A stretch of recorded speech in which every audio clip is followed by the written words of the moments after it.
जय श्री कृष्ण दोस्तों, आपका स्वागत है स्वर सत्व चैनल में। धनु संक्रांति, यह नाम सुनते ही मन में एक अलग ही आध्यात्मिक कंपन उठता है। दोस्तों, आज हम धनु संक्रांति के बारे में विस्तृत रूप में जानेंगे, तो बने रहिए वीडियो के एंडिंग तक। भारत की संस्कृति में संक्रांति का स्थान हमेशा से अत्यंत पवित्र माना गया है, क्योंकि संक्रांति का अर्थ ही होता है सूर्य का एक राशि से दूसरी राशि में प्रवेश।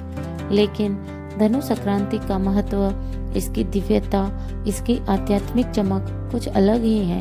यह वह क्षण है जो प्रकृति भी बदलती है, समय भी पलटता है और हर जीव जंतु, हर पेड़ पौधे, हर नदी घाट, यहाँ तक कि मनुष्य का मन भी एक नई ऊर्जा से भर उठता है। धनु संक्रांति तब आती है जब सूर्य देव अपनी चाल बदलते हुए धनु राशि में प्रवेश करते हैं। यह राशि स्वयं भगवान विष्णु की धनु राशि मानी जाती है, इसलिए इस संक्रांति का संबंध धीरे धीरे श्री हरि से जुड़ जाता है। भगवान विष्णु जब विश्राम अवस्था में योग निद्रा में होते हैं और सूर्य धनु राशि में प्रवेश करता है, तो प्रकृति संदेश देती है कि अब धरती पर पुण्य कमाने का मौसम शुरू हो गया है। पौराणिक मान्यताओं के अनुसार सूर्य का हर राशि परिवर्तन किसी न किसी देवता और धरती के किसी विशेष ऊर्जा क्षेत्र को प्रभावित करता है। धनु संक्रांति को भगवान विष्णु और भगवान सूर्य दोनों की संयुक्त कृपा का पर्व माना गया है। इस दिन सूर्य देव दक्षिणायन से उत्तरायण की दिशा में बढ़ने का मार्ग शुरू करते हैं। हालांकि उत्तरायण की पूर्व शुरुआत मकर संक्रांति से मानी जाती है, परंतु धनु संक्रांति उस परिवर्तन की पहली आहट है।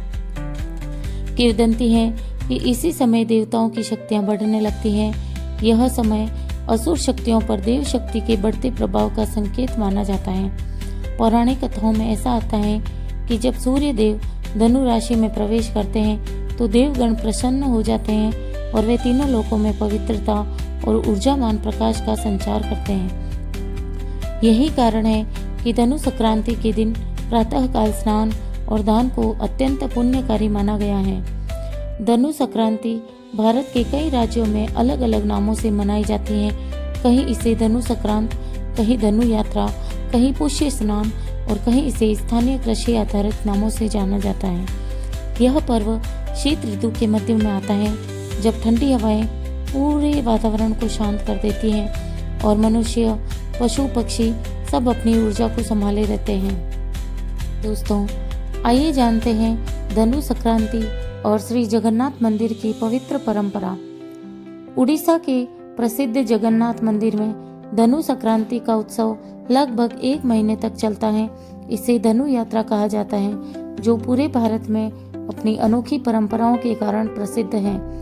इस समय भगवान जगन्नाथ को विशेष धनुष श्रृंगार किया जाता है, जिसमें भगवान को धनुष और शिकार के प्रतीक चिन्हों से सजाया जाता है।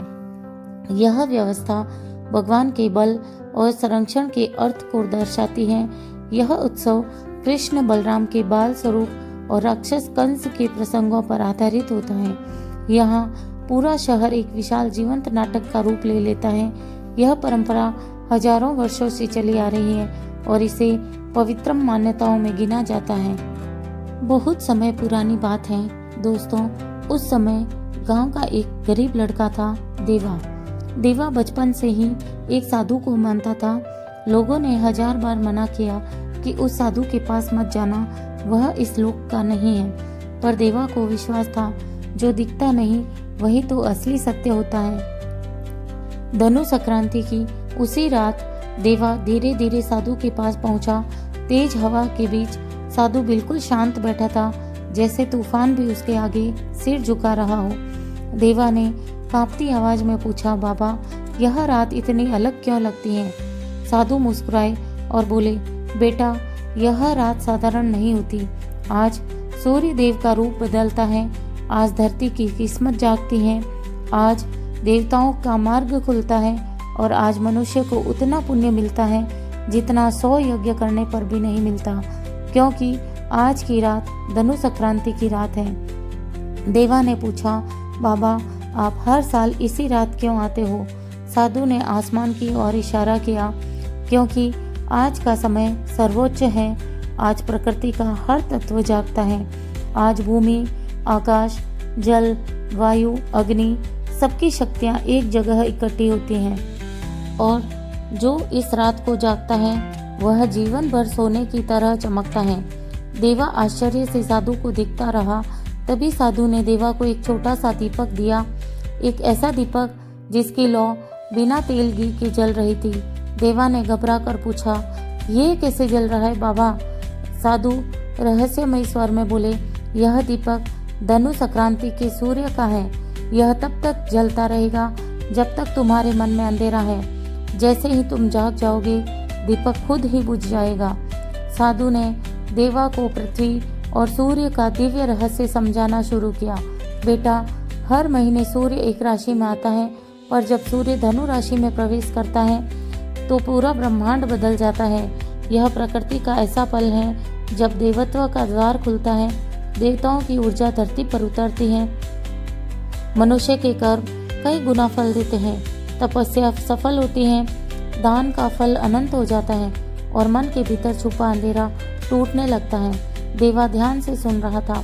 साधु की आवाज़ धीरे धीरे हवा में फैल रही थी, जैसे कोई देवीय घंटा बजा रहा हो। साधु बोले, धनु संक्रांति से धनु महीने की शुरुआत होती है। धनु मतलब दान, धर्म, धैर्य और दिव्यता। इस महीने में भगवान विष्णु स्वयं जगत की रक्षा करते हैं। इस महीने में तिल, गुड़, खिचड़ी, कंबल, वस्त्र देने का जो फल मिलता है वह किसी और समय में नहीं मिलता, क्योंकि आज सूर्य की किरणें शरीर को नहीं आत्मा को छूती हैं। देवा ने डरते डरते पूछा, बाबा अगर यह रात इतनी पवित्र है तो लोग इसे समझते क्यों नहीं? साधु बोला, क्योंकि लोगों की आंखें खुली हैं लेकिन मन सोया हुआ है। धनु संक्रांति मन को नहीं आत्मा को भी जगाती है। जो अंदर सोया है बाहर का उजाला उसे क्या जगाएगा? इतना कहते ही साधु ने अपना हाथ आकाश की ओर उठाया। अचानक आकाश में हल्की सुनहरी रोशनी फैल गई, जैसे सूर्य देव ने अपनी पहली किरण दूर से ही भेज दी हो। देवा पूछ बैठा, बाबा यह क्या हुआ? साधु ने कहा, यह संकेत है कि सूर्य धनु राशि में प्रवेश कर चुका है। अब धरती का समय बदल गया है। अब एक एक पल अनमोल है। सूरज निकल चुका था। गांव की औरतें तिल गुड़ के लड्डू बनाने लगी। बुजुर्ग लोग नदी की ओर स्नान करने चले गए। किसान अपने खेतों में हाथ जोड़कर सूर्य को प्रणाम कर रहे थे। जहां रात में ठंडी हवा थी, वहां सुबह एक अलग ही ऊर्जा थी। हल्की धूप, ठंडी हवा और मन में एक अजीब शांति। देवा दीपक को हाथ में लेकर साधु के पीछे पीछे चल रहा था। उसने देखा कि जहां साधु का पैर पड़ता था वहां मिट्टी हल्की सी चमकने लगती थी।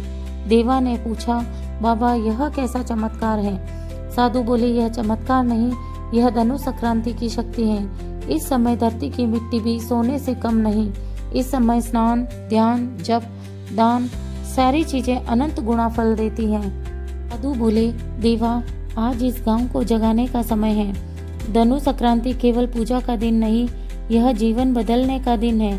इस दिन स्नान करें, अपनी आत्मा को पवित्र करने के लिए दान करें, अपने भीतर के अहंकार को कम करने के लिए ध्यान करें, अपनी आत्मा को पहचानने के लिए। देवा ने वैसे ही किया जैसे साधु बाबा ने बोला था। उसने नदी में स्नान किया, बूढ़ी औरत को कंबल दिया, गाय को गुड़ खिलाया और सूर्य नारायण को प्रणाम किया। जब वह घर लौटा उसने देखा साधु के दिए हुए दीपक की लौ धीमी हो रही थी। बाबा ये दीपक बुझ रहा है। बेटा, दीपक का बुझना शुभ होता है। इसका मतलब है कि अब तेरे भीतर का अंधेरा खत्म हो गया। अब तुझे रोशनी बाहर से नहीं अपने भीतर से मिलेगी। इतना कहकर साधु उठे, आकाश की ओर देखा और धीरे धीरे चमकते हुए अदृश्य हो गए। कहानी के अंत में एक ही सीख बचती है दोस्तों, धनु संक्रांति केवल खगोलीय घटना नहीं बल्कि एक दिव्य क्षण है जहां सूर्य नई ऊर्जा देता है। मनुष्य के कर्म कई गुना फल देते हैं। दान से पाप खत्म होते हैं, भगवान विष्णु की कृपा मिलती है और आत्मा का अंधकार मिटता है। यह वह दिन है जब प्रकृति कहती है जाग जा मानव, आज तेरी किस्मत बदलने का दिन है। दोस्तों, वीडियो अगर पसंद आया हो, कहानी पसंद आई हो तो प्लीज़ चैनल को लाइक, शेयर और सब्सक्राइब ज़रूर करें। दोस्तों, मैं आगे से आगे इस वीडियो को शेयर ज़रूर करें। धन्यवाद।